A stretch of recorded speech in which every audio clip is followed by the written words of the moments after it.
Boa noite, meus amigos. Felizes? Brisa mandou um gular ali. Difícil quem fala certinho, né? Gular. Meus amigos, estava com saudade já. Semana passada a gente não conseguiu vir, né? Depois da conferência. E essa semana teve uma conferência lá na igreja. Nós fazemos parte de um movimento lá em Sorocaba. De 24 horas de adoração, que envolve, hoje já estamos em 20 denominações que se juntam para fazer 24 horas de adoração, em turnos de 1h30 cada denominação, cada igreja, né? E a gente começou a se reunir em 2022. E aí, esse ano, a gente decidiu fazer uma conferência.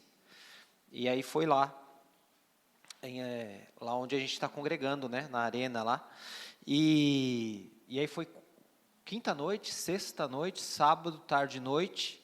Então, a gente está um pouquinho cansado. Então, por isso que a gente não conseguiu vir no domingo, que a gente já imaginou que essa semana ia ser pegado, né? E foi. E aí eu ministrei lá ontem, sábado à tarde, e ministrei hoje de manhã. Então, eu estou um pouco cansado. Então, você tenha paciência comigo aí. Tá bom? E, cara, eu cheguei aqui e fiquei feliz que todo mundo, quer dizer, todo mundo não, mas acho que a gente combinou, todo mundo de obra-prima aí. Cara, que da hora. E é muito bom, porque a palavra tem a ver com isso. Né? Uau, muito profético isso, Brisa. Ainda bem que eu vim. E é uma série que nós começamos lá, em Sorocaba. Então, queria ministrar aqui também.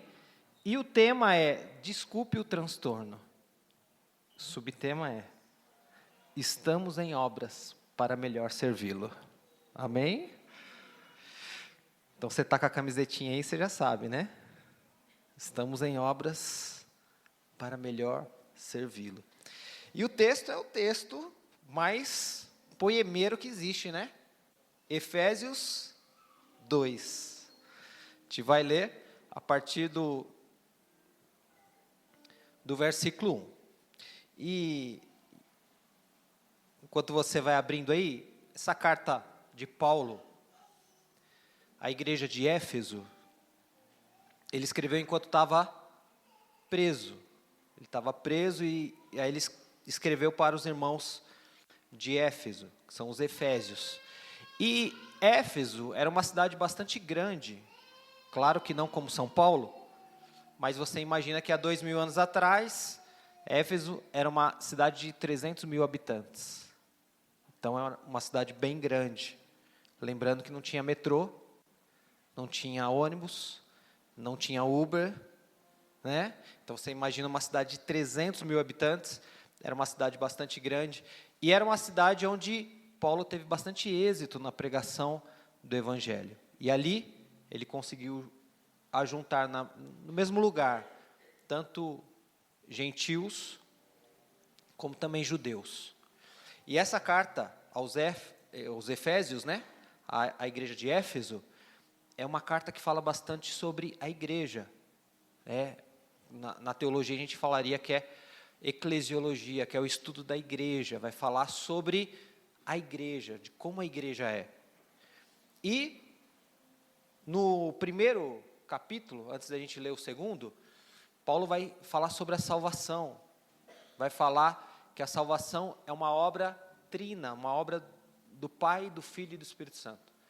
Então, é uma obra que o Pai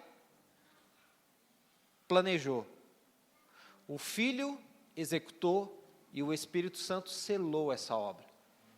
E quando a gente lê no final do capítulo 1, que o Espírito Santo selou, isso fala de pertencimento, isso fala de identidade.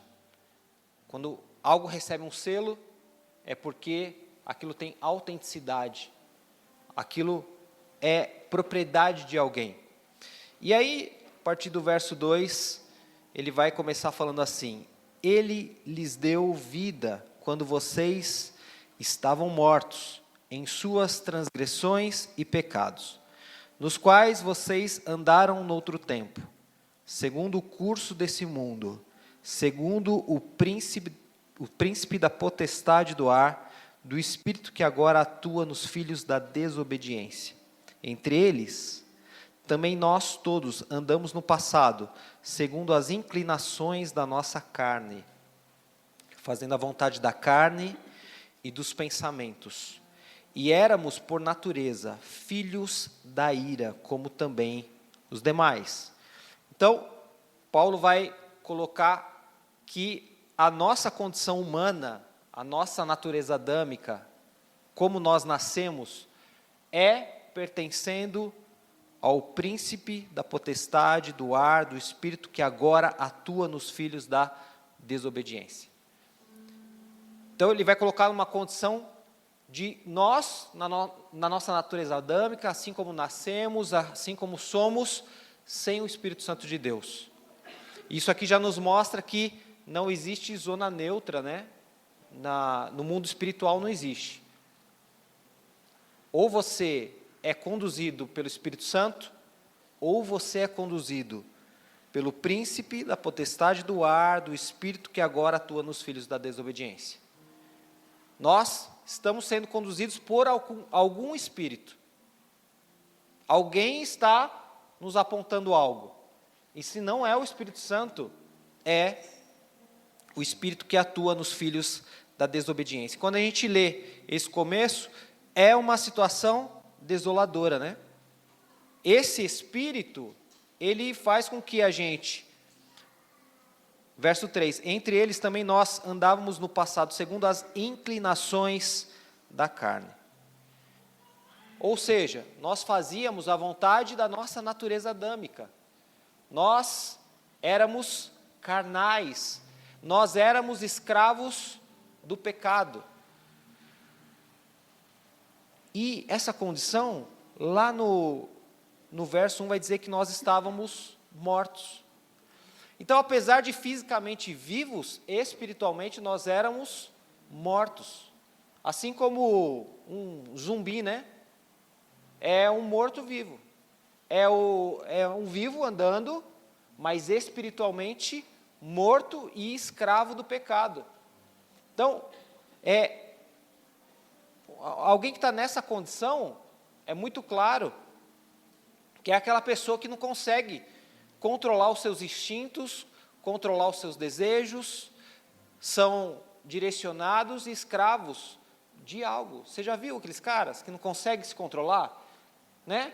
Tá no trânsito lá, e aí, sei lá, leva uma fechada, já quer descer, já quer sair na mão, já fica bravo, já não consegue se controlar. Vê uma mulher, não consegue não olhar. Então, é alguém que é escravo. E quando nós encontramos Jesus, e o Espírito Santo começa a fazer uma obra em nós, nós passamos a ser libertos do pecado. O que é liberdade, afinal? Porque muita gente vai falar assim, não, mas lá no mundo eu fazia o que eu queria. Eu tinha liberdade para ir em qualquer lugar, pegar qualquer mulher, fazer o que eu queria. Eu era dono da minha vida, eu fazia o que eu queria. Na verdade, a pessoa acha que ela faz o que ela quer, mas na verdade ela faz o que o pecado manda ela fazer. Liberdade não está em você fazer o que você quer. Liberdade está em você conseguir dizer não para algo que quer te escravizar. Liberdade é o diabo te tentar e você conseguir falar, não, isso não é para mim. Eu não quero isso. Isso não faz parte de mim. Então, quando você não consegue dizer não, quer dizer que você é escravo de algo. E aí você, espiritualmente, é morto. Agora, essa condição, ela parece desoladora. E essa condição é o primeiro ponto dessa passagem, né? Onde fala que o pecado trabalha contra nós.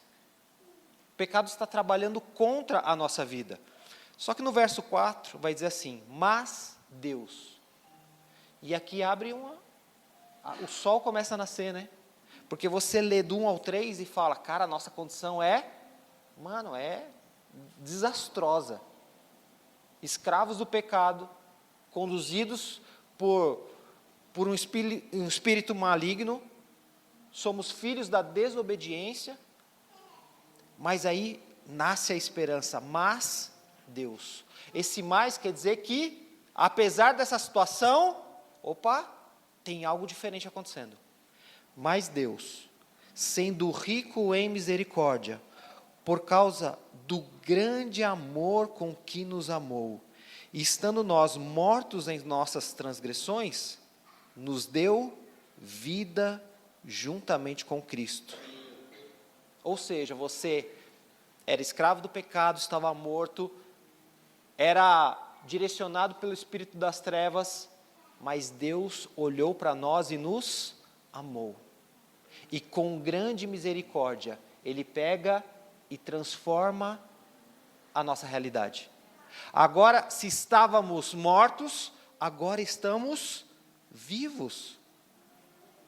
Nos deu vida juntamente com Cristo. Pela graça, vocês são salvos. E juntamente com Ele nos ressuscitou. E com Ele nos fez assentar nas regiões celestiais em Cristo Jesus. Então, se estávamos mortos, agora nós ressuscitamos. E é claro que não é fisicamente, porque nós estávamos vivos fisicamente. Nós ressuscitamos espiritualmente. Isso é avivamento. A gente às vezes espera o avivamento como um grande mover, e também é. Mas Deus também está fazendo um grande avivamento quando Ele pegou você lá das trevas e trouxe para assentar nas regiões celestiais, te trazendo vida. Avivar é trazer de volta a vida. Então existe um grande avivamento quando o reino de Deus está crescendo e você está ganhando vida em Jesus Cristo. Não é só sobre um mover sobrenatural. Não é só sobre algo, vou ser meio pejorativo, místico. Que não é místico, claro, é espiritual de verdade também, é um mover espiritual e nós também gostamos disso. Mas muitas vezes, esse mover que acontece aqui, onde nós glorificamos, nos alegramos, choramos, falamos em língua, às vezes não traduz na sua vida. Mas Deus quer trazer vida de uma forma completa em nós. Ele quer que nós realmente possamos viver cada dia mais. E cara, qual é a condição agora? Se nós éramos escravos do pecado, agora nós somos libertos. Mas aí você vai falar assim, cara, mas como assim liberto? Se às vezes eu ainda sou tentado e eu ainda cedo, eu ainda caio, eu ainda erro, eu ainda olho que eu não deveria olhar. Cara, eu estou fortalecido, eu sinto que eu estou caminhando com Jesus, mas de vez em quando, falho.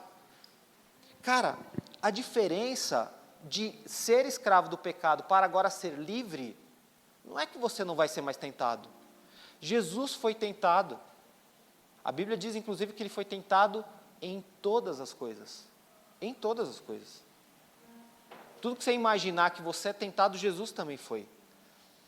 A diferença quando nós somos livres, é que nós podemos dizer não. Nem sempre dizemos. Mas nós podemos dizer não. Quem é escravo não consegue dizer não. Mas quem é livre pode dizer não. Pode resistir, pode fugir, pode não ceder à tentação, pode se conhecer melhor, conhecer os seus gatilhos, conhecer aonde você é propenso a cair e fugir. Jesus vai dizer que se sua mão direita te faz pecar, arranca fora. Se o seu olho te faz pecar, arranca fora. E é claro que Jesus não está falando disso literalmente. Não vai virar todo mundo ursinho Pooh, né? Que não tem as mãozinhas. Você já tinha reparado que o ursinho Pooh não tem mão? Talvez ele levou a sério essa palavra demais. Mas a verdade é que Jesus está falando o seguinte, cara. Se aquilo que você faz te faz pecar, para de fazer.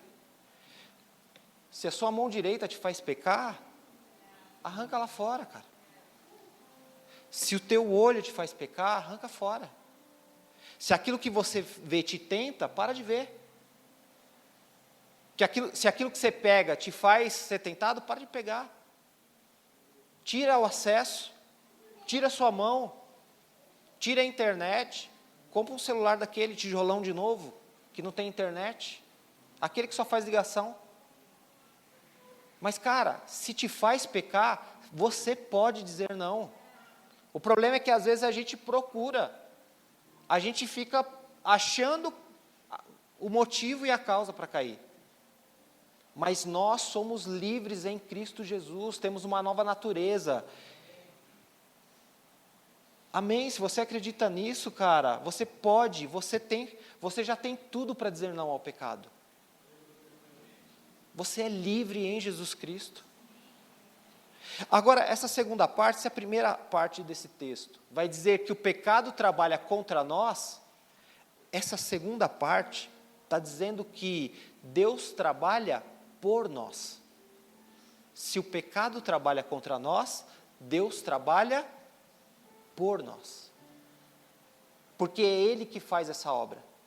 Essa é uma obra do Espírito Santo na nossa vida. Olha só, não somos nós que fizemos, mas Deus, foi Deus quem fez, mas Deus, sendo rico em misericórdia, por causa do grande amor que nos amou, e estando nós mortos em nossas transgressões, nós estávamos mortos, não tinha nem como fazer algo, mas Ele nos amou, e nos deu vida juntamente com Cristo, e pela graça vocês são salvos, e juntamente com Ele nos ressuscitou, e com Ele nos fez assentar nas regiões celestiais em Cristo Jesus. Isso é uma obra de Deus por nós.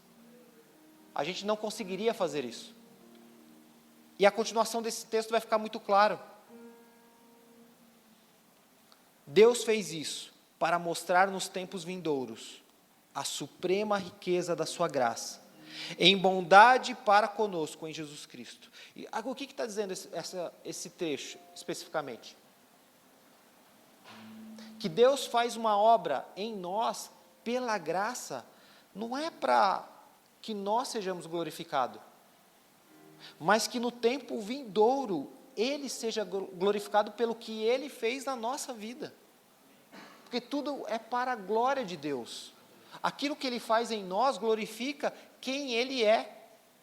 Cara, quantos de nós, alguém nos conheceu em tempos passados e olhou para nós e disse, esse aí não vai dar em nada. E se eu olhasse para mim há tempos atrás, eu não ia dar mesmo. Mas nem eu acreditava em mim, como alguém ia acreditar? Não é?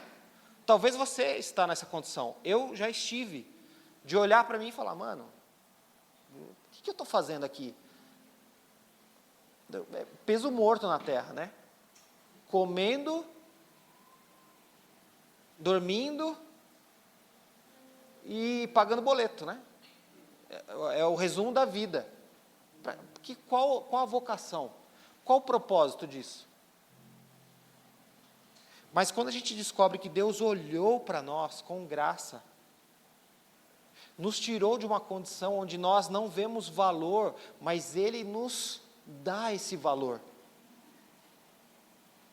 Por quê? Porque Ele quer nos usar. Ele quer fazer algo que agora vem em nós. Se o começo do texto fala que o pecado trabalha contra nós, o segundo fala que Deus trabalha por nós. E agora a gente começa a ver que Deus trabalha em nós. Deus está fazendo uma obra em nós. Porque pela graça vocês são salvos. Mediante a fé, isso não vem de vocês. É dom de Deus. Cara, nós somos salvos pela graça de Jesus Cristo. Pela graça. É obra da graça de Deus. Deus, eu não sei o que você vê, o que é graça. O que você entende como palavra graça? Graça não é uma moça que se chama Graça. Muito menos isso que você fez agora, dar uma risadinha. Mas a graça é algo que nós não merecemos, mas nós precisamos. Nós não merecemos a graça. Pecadores, falhos, corrompidos, não só corrompidos, mas se deixar a gente corrompe os outros também. Quantos de nós já não corrompemos com palavras, com ações, com gestos, com fofocas, enfim, com tantas coisas? Mas Deus olha para nós com graça. Ou seja, Ele olha para nós de uma forma que nós não merecemos. Se Deus fosse olhar para nós e falar, será que Ele merece? Cara, a gente não merece. Nós não merecemos. Mas nós precisamos da graça de Deus, porque é pela graça que nós somos salvos. E isso não vem de nós. É um dom que Deus nos dá. Então, cara, eu não sei se você consegue ver a profundidade da obra de Deus na sua vida. Porque a graça é um negócio que você só entende o quanto você entende que você é caído e corrompido. Tem gente que a gente conhece que tem uma vida tão perfeita, entre aspas.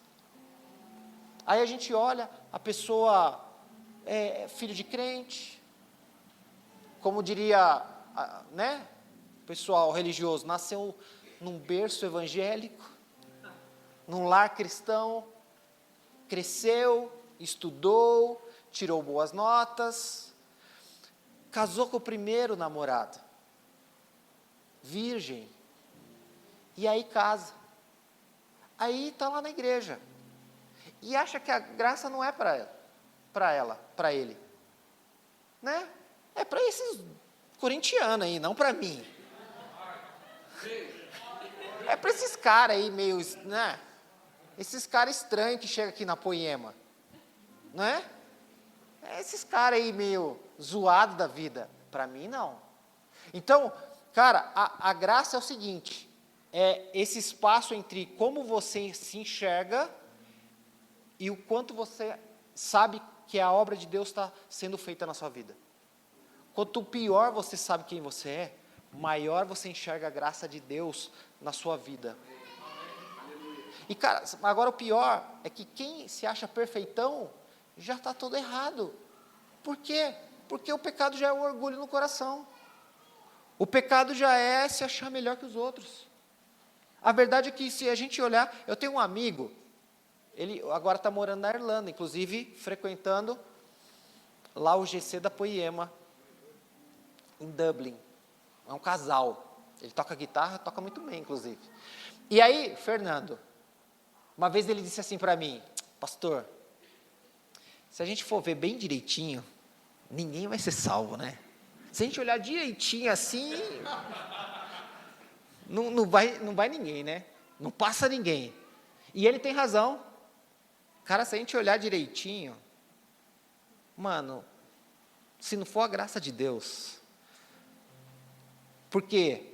Porque até parece, aliás, São Paulo é muito fácil parecer que a gente tem uma vida perfeita. No Instagram é fácil a gente parecer que tem uma vida perfeita. Na igreja é fácil a gente parecer que tem uma vida perfeita. E muitos de nós somos tentados em querer parecer ter uma vida perfeita, cara. Mas vamos lá. Come on, somebody. Vamos lá, alguém. Está perfeito mesmo? Está tudo certinho?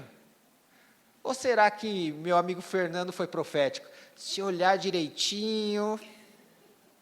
E, cara, essa graça que vem sobre nós nos salva e é um dom de Deus. 9, não de obras. Então a salvação ela não vem de obras. Só que esse cara que se acha perfeitão, ele está achando que é por obras. Eu faço tudo certo. Eu pago as minhas contas. Eu não minto. Eu não traio a esposa, eu não traio o marido, eu tenho um bom emprego, eu cumpro os meus horários, eu sirvo na igreja. Nossa, eu ando com Bíblia de papel. Cara, mano, eu sou o zica do negócio. Não é? E aí, cara, sabe qual é o melhor diagnóstico de você encontrar esse cara? É quando ele tem um problema na vida e ele pergunta: por que eu, Deus? Se eu faço tudo certo, eu não falto um culto, no GC eu sou o primeiro a chegar, porque você acha que você é melhor do que os outros, porque você faz tudo direitinho. E cara, não é por obras. Não é. Se você acha que é por obras, você está na religião errada. Eu já vou te adiantar. Os espíritas acreditam que é por obras. A Bíblia nos afirma que não é por obras. Não é. Sabe aquela jovem chega aqui e fala assim: ô Brisa, ô Lari, encontrei um rapaz. Cara, ele é incrível. Bom moço, trabalhador, de boa família, palmeirense. Eu não sou palmeirense, tá? Estou falando porque vai agradar os pastores. Não, isso aí não muda. Se o cara muda de igreja, mas não muda de time. Você tá ligado, né? Eu vou fazer uma escola sobre isso. Eu já mudei de igreja, mas de time não vai rolar. Fica estranha essa pregação. O Jackson está atrapalhando aqui a pregação. Deixa eu voltar aqui.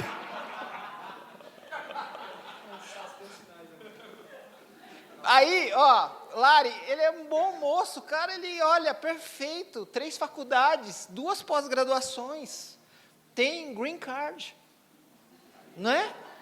Mano, é perfeito. Aí a Lari pergunta assim: cara, mas e qual igreja ele é família? Então, Lari, só tem um probleminha. Ele ainda não é convertido, mas ele é perfeito, faz tudo certinho. Tudo certinho. Ele só não tem Jesus. Cara, se não tem Jesus, então falta tudo. Falta tudo. Porque pode fazer tudo certinho. Mas não é por obras, cara. Não é possível que aquele cara não foi salvo. Nossa, fazia tudo certinho, era um bom pai. Não é por obras. Se não acredita em Jesus, se não se arrepende dos seus pecados, não é por obras. Infelizmente, não é por obras. Então, por mais que você se esforce, você não vai ser salvo por obras. Se você não tiver a graça de Deus sobre a sua vida, agindo na sua vida, sinto lhe informar, não vai ir para o céu com a gente. Eu vou sentir muito a sua falta. Mas você pode se arrepender, você pode mudar o seu rumo, você pode entender que as obras não te salvam. E se elas não te salvam, você precisa de algo que não depende de você. Porque se as obras nos salvassem, isso nos traria orgulho. E é isso que o texto diz, não de obras, para que ninguém se glorie. A verdade é que se as obras nos salvassem, a gente iria se achar melhor que os outros. A gente nem precisaria da obra de Jesus. Para que Jesus? Se eu faço tudo certo. Aliás, você já sentou numa mesa que Jesus nem precisava sentar lá? Porque você senta com a pessoa, a vida da pessoa é perfeita. E aí, o trabalho? Mano, voando. E o casamento? Melhor do que nunca. E a saúde? Governando. Então, o que a gente está fazendo aqui? Você não precisa de Jesus, cara. Está tudo perfeito. Você não precisa de uma obra de Jesus. Então, sei lá, vamos falar Vamos falar no Campeonato Brasileiro, né? Jesus não precisa vir nessa mesa se está tudo perfeito na sua vida. E está tudo perfeito? Não está. Então vamos começar a dar acesso? Vamos começar a viver de verdade a parada, gente? Vamos lá, alguém? Meus amigos, eu estou muito feliz, de verdade. Falei para o Brisa, quando a gente saiu da conferência, como a nossa igreja amadureceu. Como a nossa igreja está linda, cara. A resposta de vocês em relação à primeira conferência para a segunda é visivelmente diferente. Mas, cara, sempre tem algo a se fazer mais. Sempre um fruto a mais a ser dado. Você vê que tá lindo, tá perfeito. Mas o Brisa já falou aqui, ó. Vamos lá alguém, tá precisando de gente na mídia. Já foi a segunda conferência que teve que contratar gente. Gente, mas Poema São Paulo, cara. Eu lembro que quando o Brisa me chamou para ajudar na mídia, ele falou assim, cara, a mídia de São Paulo vai ser a melhor das Poemas. Fracassou. Você hoje está pedindo gente para a mídia, cara. Eu ainda creio. Para Abraão demorou um pouco. Vai acontecer em nome de Jesus. Cara, mas ele já tem a visão, falta a sua resposta agora, cara. Cara, vamos lá alguém. Então, cara, não são as obras que nos salvam. Porque senão a gente acharia que era melhor que todo mundo. Mano, esse aí, ó, eu não. Eu faço tudo certinho. Cara, mas isso não resolve a sua vida.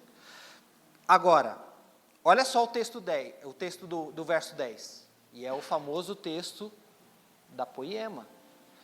Efésios 2:10. Pois somos feitura dele. E a palavra feitura, se você não sabia ainda, é a palavra no original poema. Obra-prima. Essa camiseta linda que você está usando aí. Obra-prima. Nós somos uma obra-prima de Deus. E eu não sei se você sabe o que é uma obra-prima. Eu imagino que você saiba. É algo de muito valor, muita estima. Só que, cara, para chegar numa obra que a gente pode dizer que é uma obra acabada, tem um processo, não tem? E essa é a grande obra que Deus está fazendo em nós. Alguém olhou um pedaço de mármore e naquele pedaço de mármore viu uma estátua. A gente só viu um pedaço de mármore, mas alguém viu uma estátua ali. Alguém viu Davi. E aí o que o cara fez? Pegou o martelinho, pegou as ferramentas e começou a esculpir. Começou a lascar a pedra. E cara, agora começa a pregar. Até aqui eu só fiz a introdução. Aqui começa a entrar que nós estamos em obras. E amigo, eu não sei se você já fez uma reforma na sua casa. Alguém já fez reforma em casa aqui? Todo mundo não quer fazer reforma em casa. Se você já fez, você já se arrependeu e você não quer fazer mais. Por quê? Porque obra, meu amigo, significa que você vai ter transtorno, você vai ter sujeira, você vai ter custo. Você já lidou com pedreiro? Você já... Meu, e parece que pedreiro crente é pior. Eu não sei, não, é só em Sorocaba. São Paulo os pedreiros são bons. Cara, obra. A gente estava lá no templo, lá na nossa casa de oração, lá, a gente chama de arena porque é um formato de arena, né? A plataforma fica no meio e a galera fica 360 graus. Lá na arena, a gente entrou lá e ainda estava em obras. Ainda estava pintando, ainda estava fazendo coisas de concreto, ainda estava fazendo junta de dilatação, um monte de coisa. E aí, de sábado, eles iam lavar lá para o culto de domingo, né? Sunday Service. Cara, tinha dias que eles tinham que lavar 2, 3 vezes, de tanto pó, tanta sujeira. Cara, estar em obras é transtorno, cara. É sair da zona de conforto. Não é docinho. Não é morango do amor, cara. Não é, cara. Estar em obras é um processo difícil. Porque a gente olha e a gente romantiza. Nossa, eu sou uma obra-prima de Deus.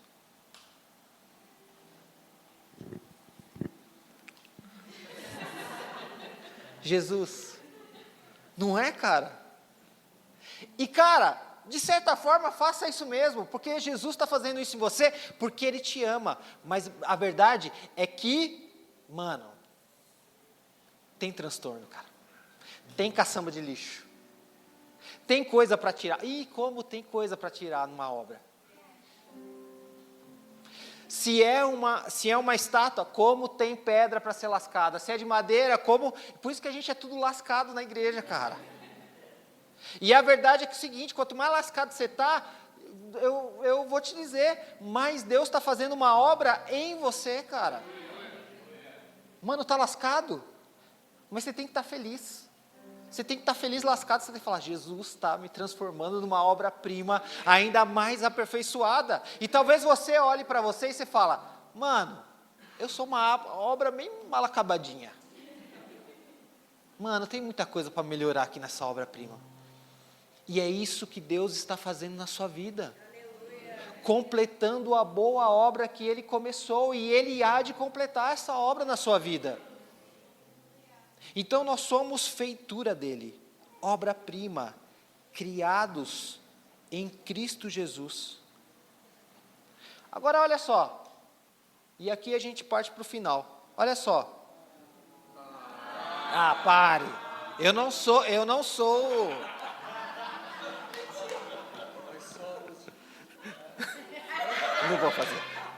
Não vou fazer isso. Eu respeito. Gente, olha só. No texto no 9, diz que não é por obras. Mas aí no 10 vai dizer de obras de novo. Ô louco. Pois somos feitura dele, criados em Cristo Jesus, para boas obras. Ou seja, tem obra. Só que se não são as obras que eu faço que me salvam, são as obras que eu faço que demonstram que eu sou salvo. Então eu não sou salvo por obras, mas sou salvo para as boas obras, as quais Deus de antemão preparou para que andássemos nelas. Cara, então assim, você achou que... então, mano, o pastor falou lá que não é por obras. Então acho que está meio liberado o rolê, hein? Pô, se é a graça... Pô, essa graça é grandona, é quase uma hipergraça. É uma graça que ó, eu não preciso fazer nada. Como não precisa fazer nada? Cara, de antemão, nós somos preparados para que andássemos nessas obras que Deus preparou para nós. Porque elas demonstram para o mundo e glorificam a Deus e demonstram que nós já entendemos aquilo que Ele fez por nós, a graça dEle em nós, e por isso nós respondemos a Ele fazendo boas obras. Então, cara, não tem como você não fazer boas obras. Não tem. Faz parte da vida cristã. É por isso que nós somos chamados na palavra de obreiros. Obreiros é aqueles que praticam obras. Boas obras. Então, olha só. O pecado trabalha contra nós. Deus trabalha por nós. Aí Deus está fazendo uma obra-prima. Deus trabalha em nós. E nós fazemos obras porque somos salvos. Então Ele trabalha através de nós. Ele trabalha em nós para trabalhar através de nós. Você já deve ter ouvido isso, né? Não, Deus está fazendo em nós para fazer através de nós. E é esse texto que embasa essa ideia. Não tem como Ele fazer algo em nós e nós ficarmos parados. E nós ficarmos só recebendo. Como aquele filhotinho que está lá no ninho. E aí o pássaro, o pai ou a mãe sai, busca comida, coloca na boca. E só recebe. E só recebe. Não flui. Sabe o que esse pássaro vai fazer? Chega uma hora que ele toca do ninho.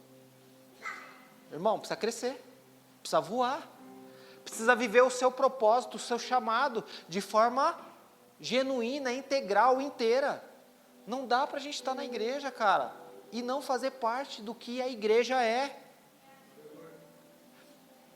E se nós pularmos lá, olha só.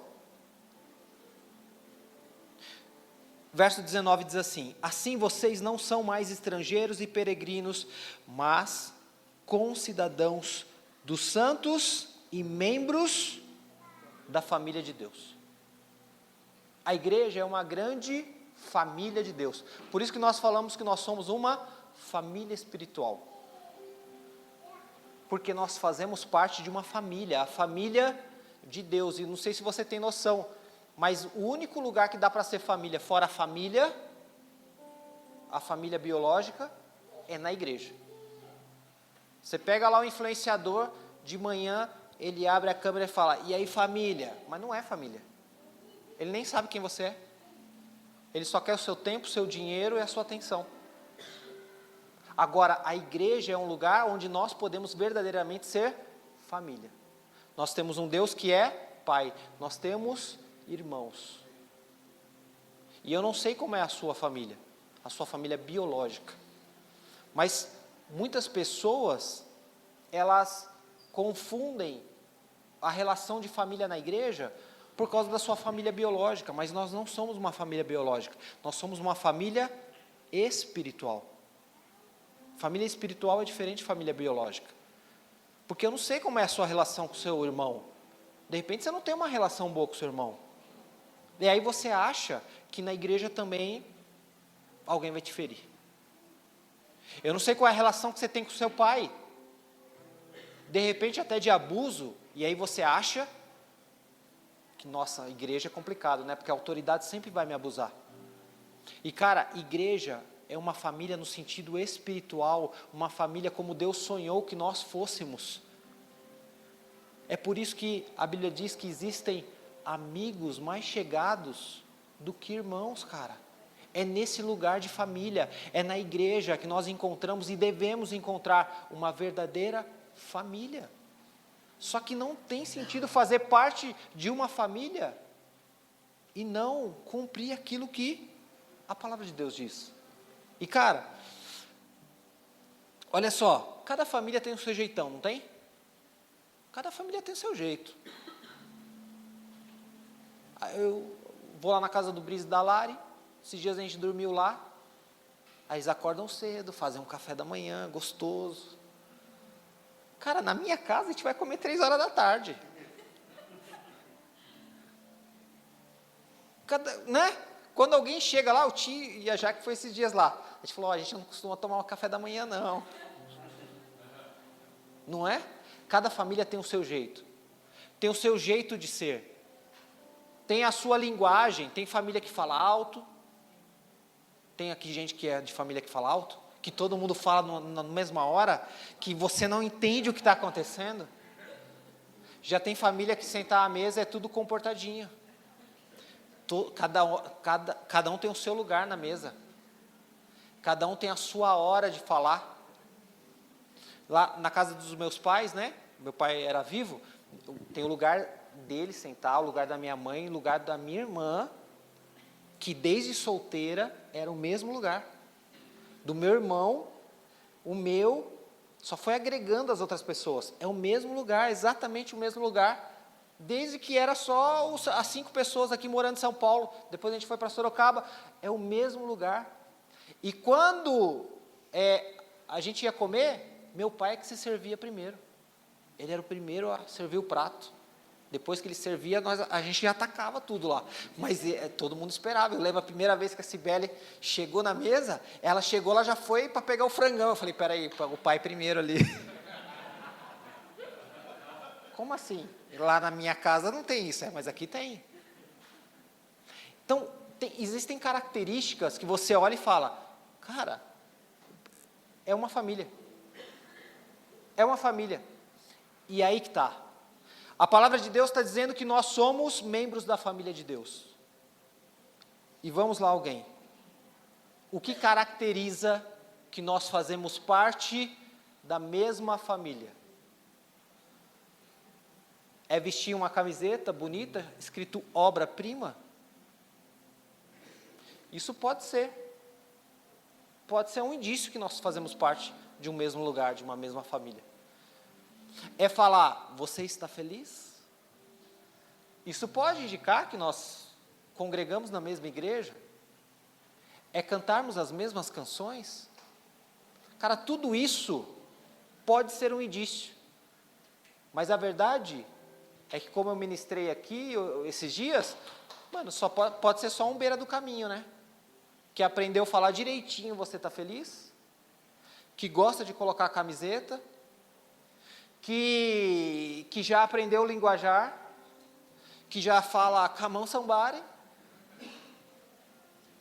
Mas quando você entra na vida, você vê que não é muito poemeiro, né? Ainda não está vivendo a parada. Então, o que caracteriza? Pode não ter a camiseta, pode não perguntar se está feliz, pode nem conhecer as músicas do Poema Music, misericórdia, deveria conhecer. Mas o que caracteriza que nós fazemos parte de uma família, a família de Deus? Se nós cumprimos boas obras. Só quem cumpre boas obras caracteriza que você faz parte de uma família. Por quê? Porque são obras que Deus, o nosso Pai, preparou de antemão para que nós andássemos nela. E se nós estamos andando em boas obras, por que você não está, cara? Se você não está, temos um problema. Como podemos resolver? Me diga. Porque a verdade é que quantos apelos mais o Brisa vai fazer aqui, cara? Quanto tempo você está aqui, Brisa? 2 anos e meio, cara. Isso faz me lembrar, olha só. Vou até fechar aqui. E a gente encerra de verdade. Isso faz me lembrar uma passagem da Bíblia, que tinha uma árvore que não dava frutos. E aí o que aconteceu? Alguém chegou e falou, vamos cortar essa árvore aí. Porque se ela não dá fruto, pelo menos ela vai servir para a gente para esquentar, né? Vai ser lenha, vai virar lenha. Para alguma serventia tem que servir. Aí alguém com muito amor falou, cara, e se a gente adubasse? E se a gente cuidasse por mais 1 ano? E aí, o senhor daquele lugar, daquela vinha, falou, tá bom, pode cuidar. Com mais 1 ano, aquela árvore deu frutos. Só que o negócio é o seguinte, cara, como diria minha mãe, o caso é o seguinte, sabe quanto tempo passou entre uma árvore que não dava frutos, de uma árvore que foi cuidada e começou a dar frutos? 3 anos. Sabe o que a gente entende?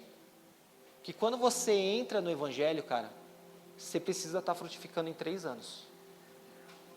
3 anos é o tempo para você crescer, para você amadurecer. Você sabe que o ministério de Jesus durou 3 anos. Com 3 anos ele já estava passando o bastão para 12.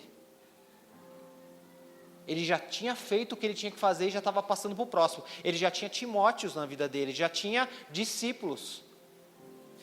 Cara, 3 anos o Brisa vai completar aqui.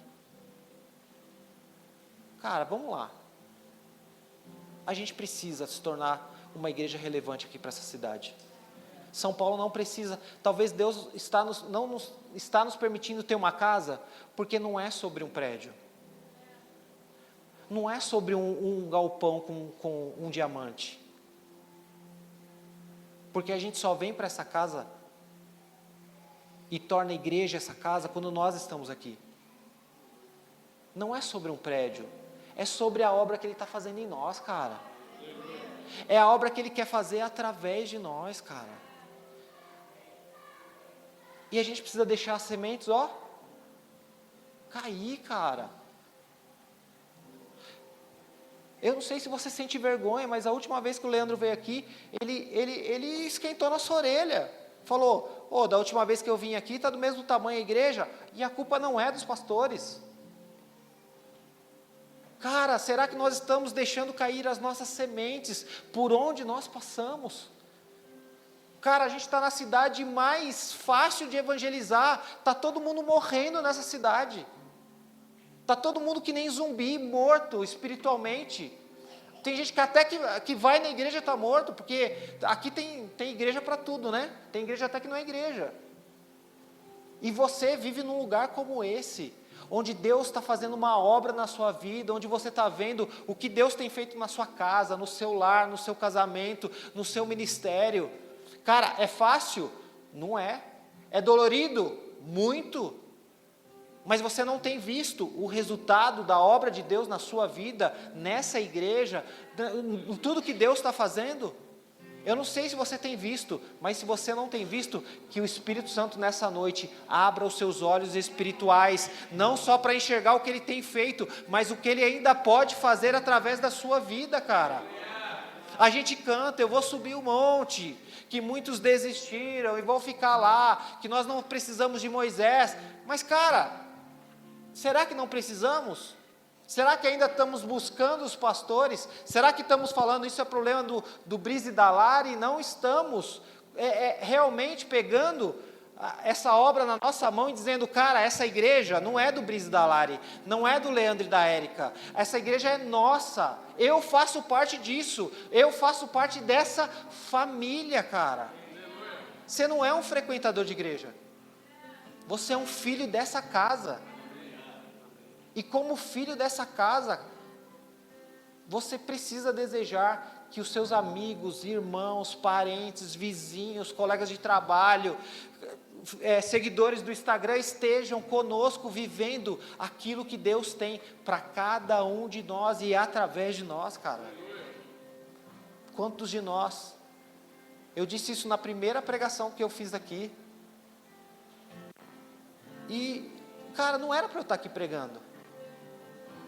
O Brisa até já tentou me mandar embora daqui. Ele chegou há uns 3 meses atrás e falou, cara, vamos orar por você, vamos liberar. Eu falei, Deus falou com você alguma coisa? Comigo ele não falou. Aí ele falou, não, a igreja de Sorocaba tá acontecendo e tal. Mas a verdade, cara, é que a obra é grande, mas poucos são os trabalhadores. Aí alguém tem que vir lá de Sorocaba para ajudar. Era para você estar ministrando essa noite aqui. Era para você estar aqui. Mas até quando as feridas, até quando essa cidade, até quando as frustrações vão impedir que você viva plenamente a grande obra que Deus tem para fazer através da sua vida?